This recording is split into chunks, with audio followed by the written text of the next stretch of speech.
Ertalabdan xo'jayinim ishga ketganlaricha bugun bir yaxshiroq ovqat qilib qo'y dedilar. Xo'p deb internetda tinmay aylanadigan qurtovani pishirib ko'ramiz.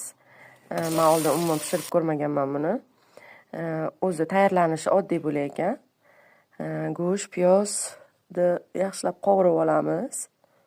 Keyin buni qovurib, suv solib, ozgina dimlab qo'yamiz. Go'shtimiz tayyor bo'lguncha darvozaxonani bir tozalab olmasam bo'lmaydi. Darvozaxonani yaxshilab supurdim. Endi pollarini artib chiqamiz.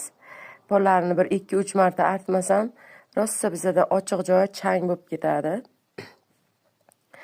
Yaxshilab pollarini artib bo'lib, endi karvatda Imron tepalarini artib chiqdi. Men shoxalarini artib, yaxshilab artib, ko'rpa to'shaklarni chiroyli qilib to'shab tayyorlab qo'ydik. Endi davom ettiramiz ovqatimizni. Ko'katlarni yaxshilab to'g'rab, bodringlarni to'g'rab, salat qilamiz. Salat qilib bo'lganimizdan keyin qatiqda ko'pchilik qurtni ezib qilar ekan, lekin men qatiqdan foydalandim. Keyin patirni ezib, patirga keyin salatni solamiz. Salatdan keyin qatiqni shunday qilib solib, keyin ustidan go'shtni mana shunaqa qilib solamiz. Yoqimli ishtaha.